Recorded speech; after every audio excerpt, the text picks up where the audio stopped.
Born on February 11, 1934, in New York City as Tina Blacker, Louise was raised by her mother Sylvia, a fashion model, after her parents' divorce when she was 4. She grew up as an only child. Her father, Joseph Blacker, initially a candy store owner in Brooklyn, later became an accountant. She attended various schools including PS6, Scarborough Day School, and Miami University. Louise's journey into the entertainment world began at the tender age of 2 when she appeared in an advertisement for her father's candy store. Her formal training in acting, singing, and dancing started at 17 under Sanford Meisner at the neighborhood Playhouse School of the Theater in Manhattan. She made her acting debut in 1952 in the Bette Davis musical Revue 2's Company, which was followed by roles in Broadway productions like John Murray Anderson's Almanac, Will Success Spoil Rock Hunter, and the successful musical Lil Abner. She also appeared in live television dramas such as Studio One and Producer's Showcase. In 1958, Louise made her film debut in God's Little Acre. During the same year, she was awarded the title of World's Most Beautiful Redhead by the National Art Council. The following year, she starred opposite Robert Ryan in Day of the Outlaw. She became a sought-after leading lady, often portraying serious roles alongside actors like Robert Taylor and Richard Widmark. Despite being offered roles in films like Lil Abner and Operation Petticoat, she chose to focus on Broadway and Italian cinema projects. She appeared in Italian films such as The Siege of Syracuse and Garibaldi, both in 1960. Returning to the United States, Louise continued her acting education under Lee Strasberg and became a member of the Actors Studio. In 1962, she guest-starred on the sitcom The Real McCoys, playing a country girl from West Virginia in the episode titled Grandpa Pygmalion. 2 years later, she appeared with Bob Denver in the Beach Party film For Those Who Think Young, 1964. It was in 1964 that she left the Broadway musical Fade Out, Fade In to take on the role of movie star Ginger Grant in the iconic sitcom Gilligan's Island. Despite her success in the role, Louise grew concerned about being typecast and the impact it might have on her career. She continued working in films and TV but expressed that the role of Ginger had limited her cinematic opportunities. Louise pursued more serious roles to distance herself from her comedic image. She played roles like a heroin addict in a 1974 episode of Kojak and a harsh corrections officer in the TV movie Nightmare in Badham County, 1976. She appeared in various supporting roles on television, including Look What's Happened to Rosemary's Baby, 1976, SST, Death Flight, 1977, and a stint on the soap opera Dallas during the 1978-1979 seasons. In 1984, she joined the syndicated soap opera Rituals, taking over the role of Taylor Chapin from Joanne Flood. In her later film career, Louise took on various roles.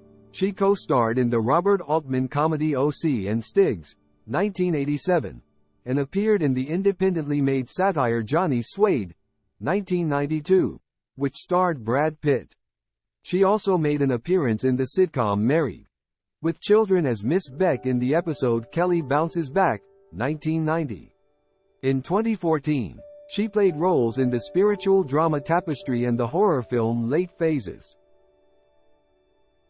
Despite declining to participate in the Gilligan's Island reunion television films, Louise did make brief walk-on appearances on a few talk shows and specials for Gilligan's Island reunions.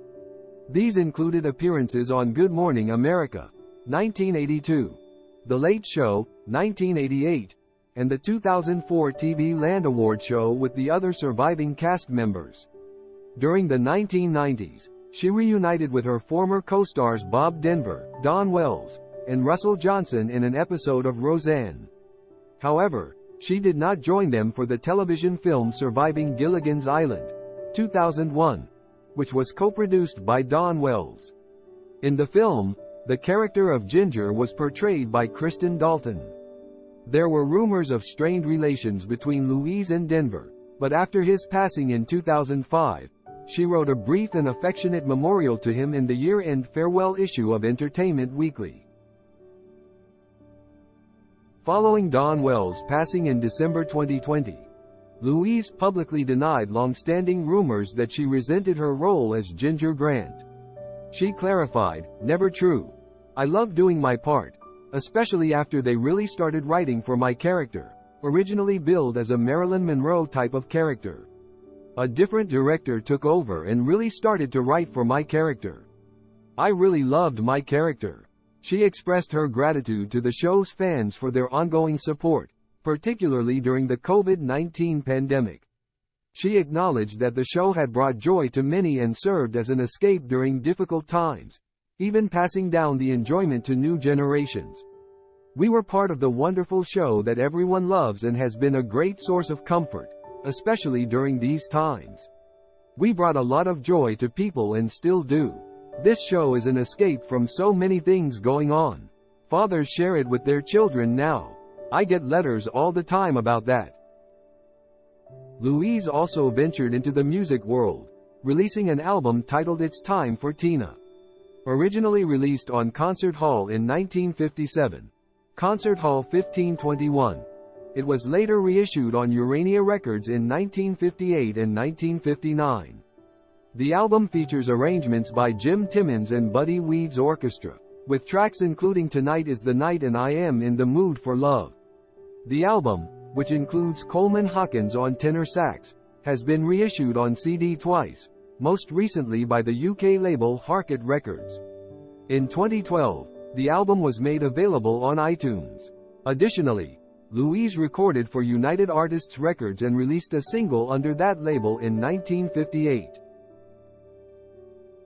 From 1966 to 1971, Tina Louise was married to Les Crane, a radio and TV announcer, interviewer. During their marriage, they had a daughter named Caprice. Caprice later pursued a career as an MTV producer and a novelist. Tina Louise and Les Crane even appeared together as a married couple in a 1973 episode of the TV series Love American Style. Caprice Crane's debut novel, Stupid and Contagious, was published in 2006 and was dedicated to her mother. Tina Louise is an active member of the Academy of Motion Picture Arts and Sciences and holds a lifetime membership with the Actors Studio. She is a passionate advocate for improving child literacy. She contributed a portion of the proceeds from her book When I Grow Up, published in 2007, to support literacy programs. In a 2013 interview, she mentioned that she had been volunteering at local public schools since 1996. Louise is a multi-talented author, having penned 3 books including Sunday, a memoir, 1997, and When I Grow Up, 2007. The latter is a children's book that encourages kids to believe in their potential through imaginative and amusing comparisons to accomplishments in the animal kingdom.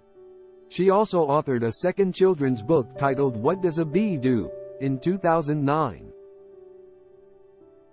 Tina Louise's perspective is reflected in her quote, "The best movie you'll ever be in is your own life because that's what matters in the end."